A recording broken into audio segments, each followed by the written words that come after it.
Hey guys, we are back. Um, we took a little break or whatever because life happens, but we have an explanation, and it's kind of what we're going to talk about today. Um, so today's topic is going to be grief, ways to deal with it, different kinds of grief, um, et cetera, et cetera. You want to start? You can start.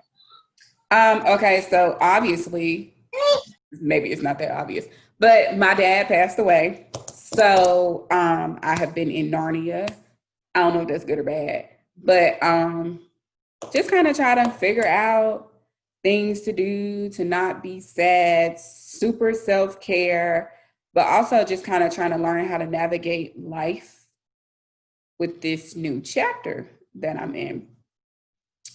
So there are different kinds of grief, but this one is a bit more fresh.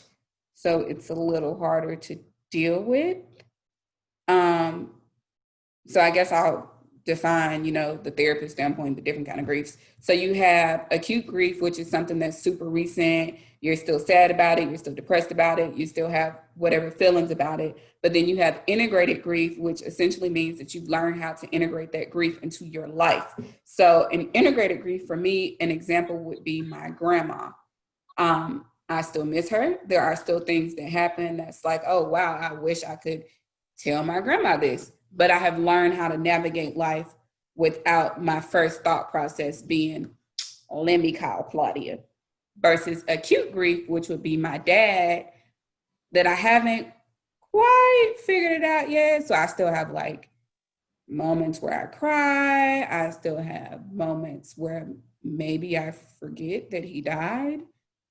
Um, or like moments where it's like, dog, I wish I could do this, but I'm not able to deal with it yet without being overcome with emotion, which is normal and which is okay. But the point of, I guess, today's little chit chat is just to talk about ways to deal with it in a healthy way. Um, because some people grieve by doing very unhealthy things, and I'm trying to stay healthy. So yeah, I think that my self care now is probably giving myself the time to just like reflect, if that makes sense. Mm-hmm. Like sometimes I disappear, and my lovely friends, they don't say anything about it. Um, more of like I'm just trying to figure out a way to formulate whatever I got going on. Uh, in the past, like when my grandma died, I went on this like long trip of unhealthy stuff, and I pretty much drank myself into a place of being okay, which wasn't okay. And then I ended up And like, numbing the pain with the yeah, alcohol. for So sure. you okay? Which is why if you've noticed, I don't drink a lot right now, especially. Um, I don't think it's a good idea. I said I might fall back into an old pattern that I didn't necessarily want to be in or agree with. But I was where I was, and I had to figure out how to deal with it in a healthy way. So drinking isn't really on my radar right now. Um, so I do other things. We have this little park by our house that has water. I like to go there and, watch the river and stuff like that. But, you know, tomato, tomato. So, Yeah, I always say the water is very therapeutic. Well, for me, because my hey, mom used Daisy. to always say, you cast out your worries over the water, and you let the water carry them away. Mm, So That is, hmm. That's only interesting to me because I watched Over the Moon yesterday. Watched it. It's a Netflix movie about grief. But anyway, when the mama died, they put this little flower in the water and it floated away. That makes so much sense to me now. Hmm. Yep. So, as far as grief, what do you think like your best self-care technique is to deal with grief? You don't, I know you don't have anything like super recent, but Mm, really good on, although you've lost somebody that was clearly very important to you, you handled it well. yeah, the closest person would be my grandmother Daisy. Yeah, That was back in 2017. which is Yeah, not that long ago, by the way. Just feels like ages. but it's all such a blur. Um, it took years to I don't want to say accept it because she was on up in age, but I would just have those moments where I could get in the car and just go drive to her house down in Wilcox County, and I could bet on her sitting outside on the porch and meeting me at the door, and we could go inside and sit at the kitchen table and just listen to her talk, not even so much as me talking. Um, so that took a bit to get used to. I'm still dealing with it because I have not gone to her house since before 2017 when she got sick. I have not. There? My uncle and my grandparents, they'll go back from time to time, just check on the house because they live like up the road. But I haven't. I can't. Not even when you go to your grandparents' house, you don't even drive by it. Nope. That's interesting. That's kind of avoidance, but um, I haven't been to my grandma's house. Obviously, we don't own it or anything anymore. But I haven't been there since we cleaned out the house.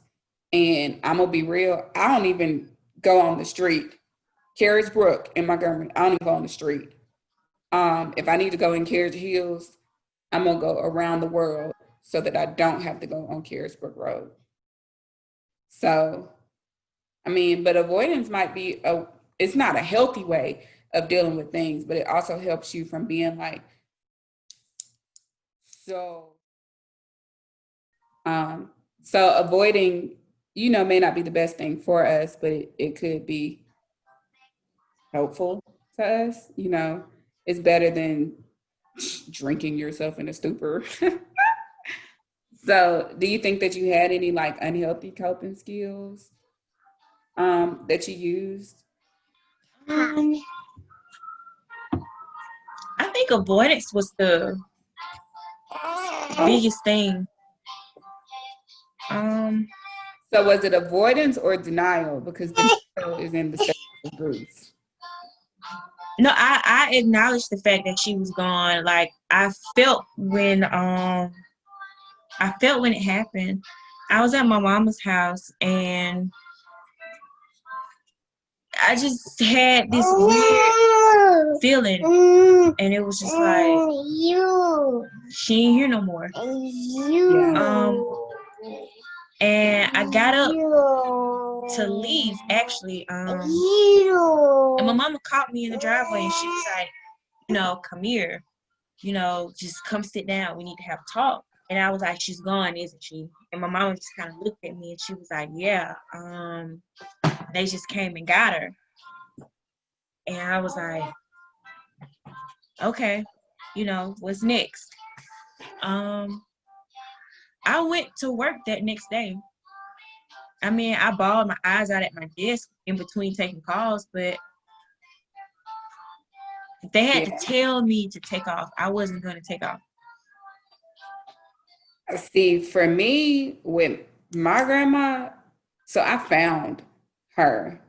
So I think I was kind of like numb because I was trying to be strong for everybody else because I talked to the what they call it, the funeral home. I talked to the police. I talked to the ambulance because in order to, so when you die in your home, the funeral home has to come get you. But before then, you know, the paramedics and people have to come to actually pronounce you dead. Um, So I had to call all those people and then, you know, call them family members and stuff like that. So it was just like a swarm of people in the house. And I just felt like I had to be there, be together. So at the funeral home, you know, when we were planning the funeral, you know, my mom was there, but I felt like I had to take over from her because I had never seen my mama cry like that before. So I knew that she was pretending to be strong, which meant that I needed to pretend to be strong for her as well. Um, and I think they had me on suicide watch as well. I jokingly say it, but also I just remember Angelo would not let me be alone for like a millisecond. And he would be like, I lived next door to my sister at the time because we were lame and we got apartments in the same apartment complex in the same building. Um, so he'd be like, okay, well, I'm gonna go do this really quick. Let me walk you over to your sister's house. You just stay there until I get back, and he would come and get me and stuff like that. And I remember my sister's best friend took me to my house, and she was like, well, Angelo said he'll be there in a minute, so I'm just gonna leave you here. And I was like, that's fine. And I really don't remember much else. I just remember that when Angela walked in the house, I was in the shower and I was crying. Like I was like sitting with the shower running, crying. Because I have this thing about not letting people see me not being strong. So in my mind, when you cry in the shower, I mean, are they tears or is it the water? Which is really dumb. And I've gotten a little bit better at that, but I still do it sometimes, I don't lie. Um, so I don't know. It took me a minute to break though, but I think that it's important to acknowledge instead of not, because you have this like lag in emotions because you're gonna break. Oh yeah. It's just a matter of when, to be honest. That's the scary part. Cause you never know when it's gonna hit. So hats off to you, cause I would have been a complete mess. That's probably why my memory is so choppy. While your what is choppy? Memory surrounding Yeah. her passing. It's like I remember bits and pieces of things, but I can't recount like detail for detail like I normally would. I can't. And I think that's a natural defense mechanism. Like my subconscious way of protecting myself from that hurt. Yeah. And you know, I have the worst memory in life. And I remember every single detail about that day. Remember down to like what I had on, what color lipstick I had on, because I would put on makeup to go to my grandma's house because she got a kick out of me with lipstick on. Like she would be like, "Oh, what color you gonna wear today?" So I would like experiment with colors that I wouldn't normally wear just because I knew she would like it. I had on red lipstick. I had straight in my hair. I had a side part this side. Um, and I remember I was sitting in her house taking pictures and I was like calling her cell phone, my mama's cell phone, because I was convinced that they were together and they weren't. And then I had like this, if I wouldn't have been taking selfies, I could have saved her. But at the end of the day, she had been passed by the time Yeah, her house. So that was something that, because a lot of times with grief, you have guilt. And so for me, that was my way of blaming myself, that I should have been there to help her. But, everybody has a time. And I think that taught me how to deal with my dad's death, because one, I was by myself when I found out my dad died. Um, and I was at the house by myself as well. So I woke up at about like 5:55 a.m. I could not go back to sleep. I don't like getting up in the morning. So to me, I knew something was wrong because sleep. Um, and then when my aunt called me at like 7 o'clock, I knew something was wrong. I was like, what's wrong? What is wrong? And she was like, I need you to pull over. And it's like this like deep pit that's like, okay, hit me with it. And when she told me, I think I broke like immediately, because, you know, I text my crew to tell them what happened, but then I disappeared. Yeah, I know.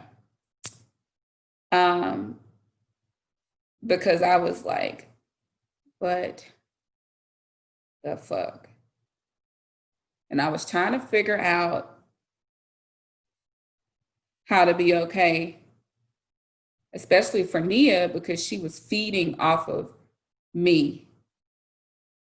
I had never seen her throw a fit to go to school, because I did still drop her off at school because I couldn't pack all my stuff up, think about packing clothes for a funeral, because I knew I wasn't coming back till after the funeral. So I had like all this stuff I immediately had to do. And I couldn't do it with her clinging to me, because she can tell that I don't feel good. Um, so I think it was good for me to disappear, because I was able to immediately get those emotions out. But I also kind of think it's starting a pattern, because I keep disappearing. Now, I don't know if that's good or not. Well, I think it's healthy in a way. Um, you're like a busy bee. That's what I like to call it. So you keep yourself so overwhelmed with everything that's going on with everybody around you, to where you don't have to deal with what Candace is going through. That keeps getting pushed, to the background. Mm-hmm. So I think it's a good thing that you disappear every so often, put emphasis on Not that. every other day. Um, No, well, because I'm a loner like that, that's not a big deal for me. It's if you go like a week and a half and I don't hear anything, well then all my antennas are gonna flare up and I'm gonna send that wellness text, are you okay? to send my two bubble eyes that I love to send people. Yeah.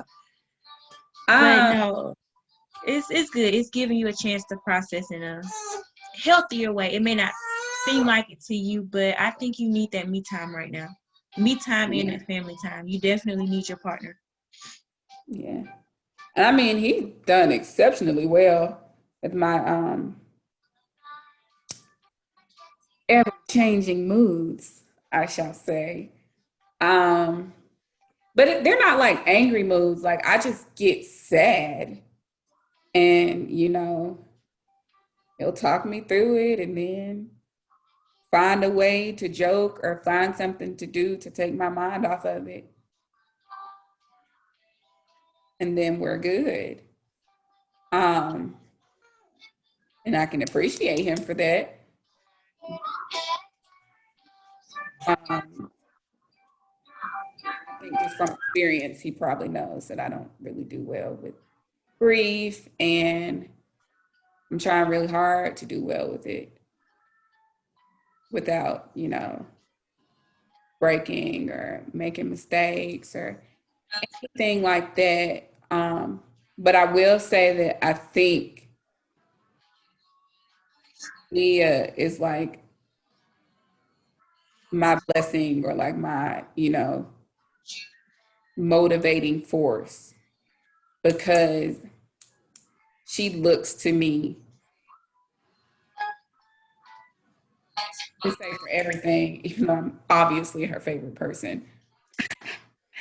But And let her Baba hear that.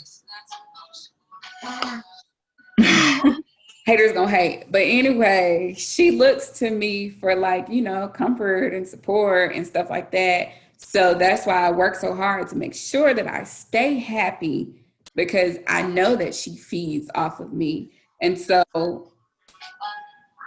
I think that there's a healthy amount of every emotion. Nothing wrong with feeling a certain emotion, but like you don't want to be overly to anything because overly happy people are also very annoying.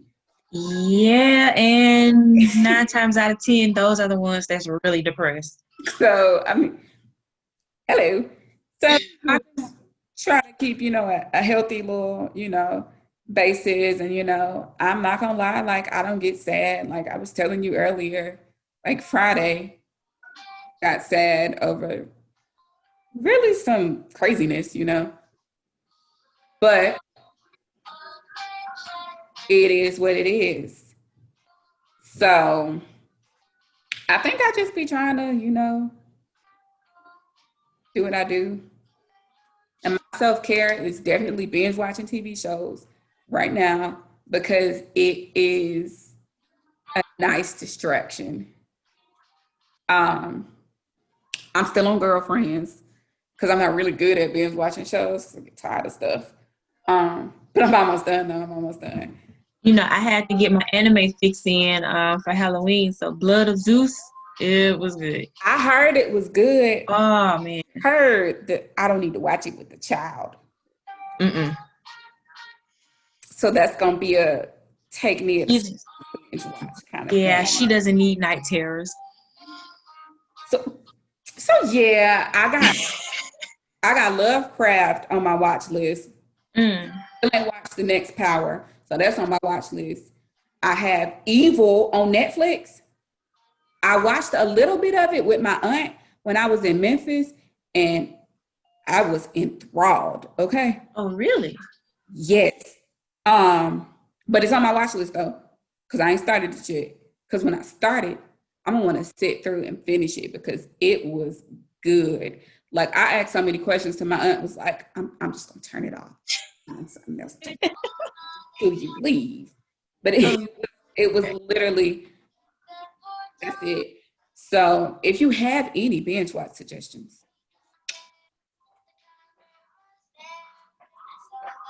because that's what I do now, binge watch shows.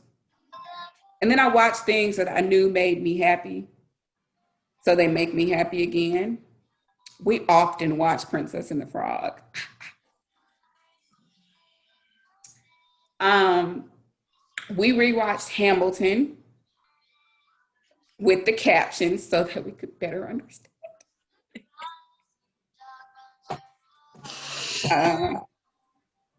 I watch a lot of TV these days.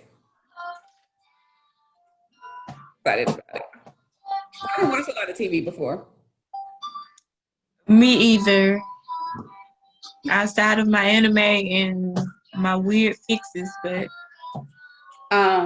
Speaking of anime, do you watch My Hero Academia? Have you watched I that? used to. I get One of caught the up movies is on. on Stars. Is it now? Mm-hmm. Thank you. Want to know why I know? 'Cause I watched it. I'm weak. The last really good anime movie I watched was like Full Metal Alchemist: The Brotherhood. Like that's my stuff. You know what you need to watch? Dr. Stone. Dr. Stone. Hmm. I want to say there's only one season out, but they're coming out with another season. But Dr. Stone was so good that we watched it in like 2 days. Oh, wow. Let me add And if that to you're the looking for list. an oldie but a goodie, Samurai Champloo is on Hulu. I can dig that. I always I think it's Crunchyroll. For real. That I gotta go back and download again. They used to have some good stuff. Cause my one all time favorite go to is Michiko Tahachin. But the only place I can find it is YouTube right now. So I'm gonna have to like, You got Funimation? of course not. That they I got a like whole lot of them. Did you say it? rubs hands like Birdman. Cause they probably have Psychopaths too. They got everything. Yeah. Girl, we got the app on the Roku, child.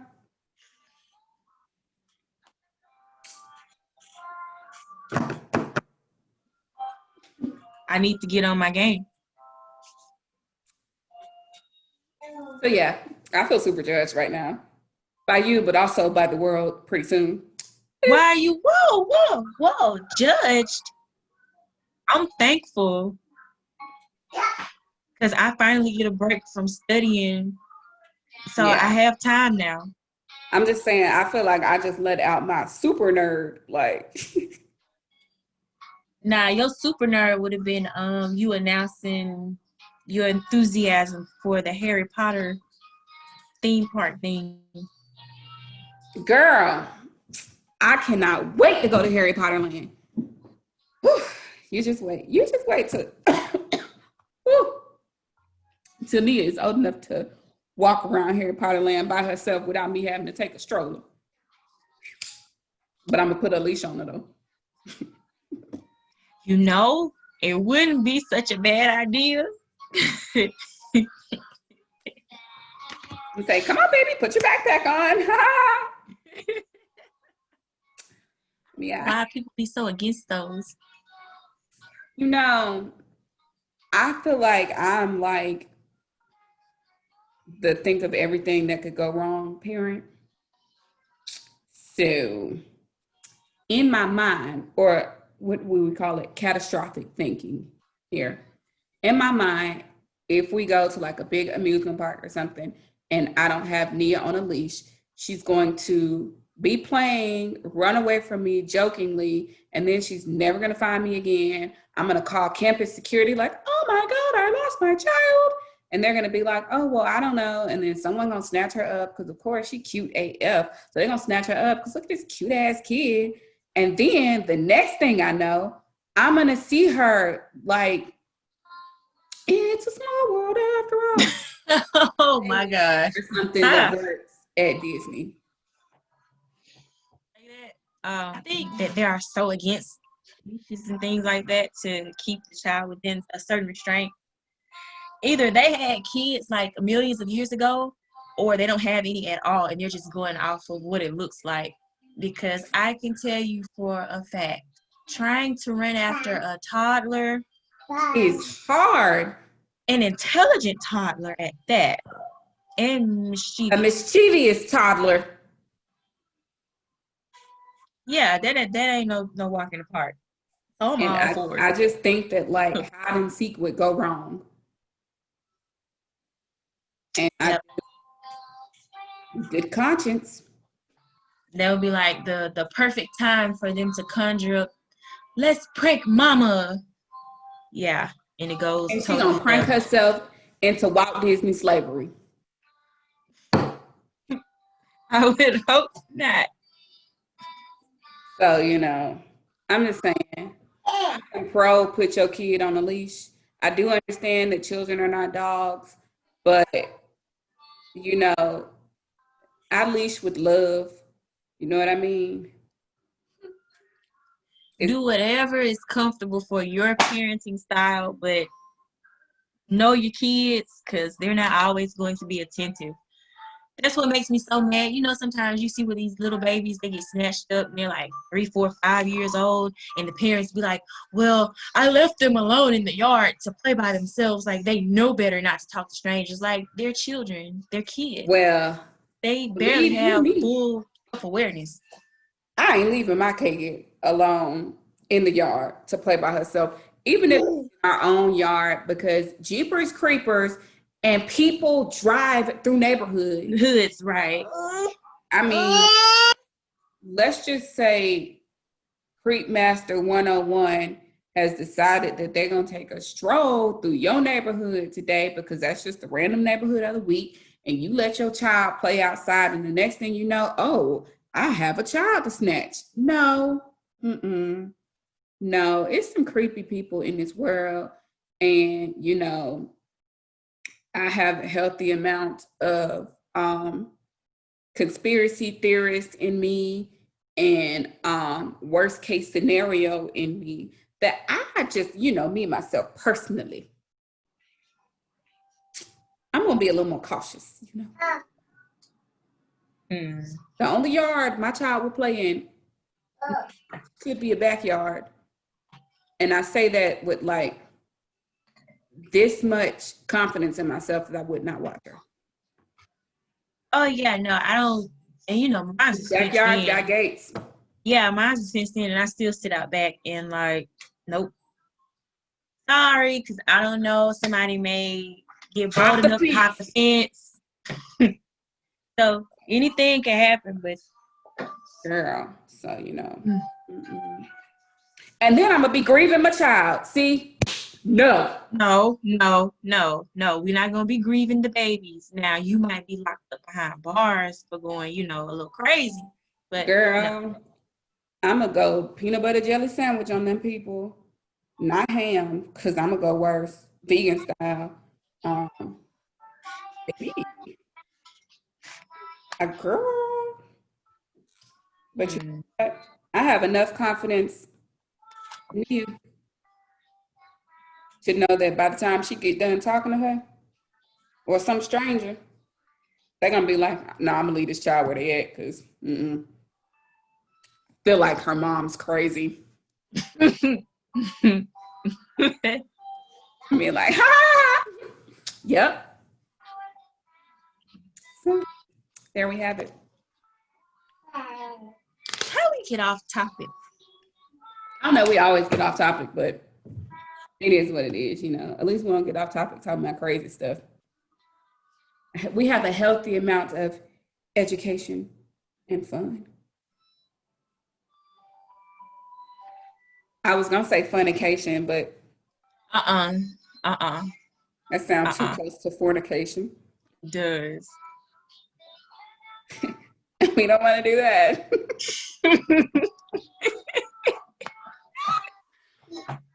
Oh goodness. Going to porn sites. Okay. I think it might be time to go. Yeah. This was fun. We do plan on making this more regular.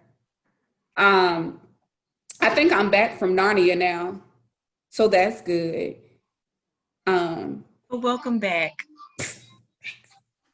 So yeah, this is great.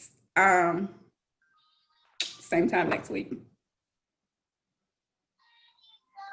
All right, well. Oh yeah, okay. So we haven't quite mastered like ordering and stuff like that yet. But Yeah. once we get all of our paperwork and stuff together, then we will be letting y'all know how to order the shirts, when to order the shirts, et cetera, et cetera. And we're gonna make it do what it do. Yeah, I'm gonna raffle off what was it, the large? You wanna do a raffle? Yeah. Okay. I like playing Hunger Games. That means may the odds be ever. Ever. That means that you can be looking forward to a video on how to enter the raffle. All right. So I got way too excited about that. We're gonna go now. Got anything else to say? No, my dear. All right, well, love, we are the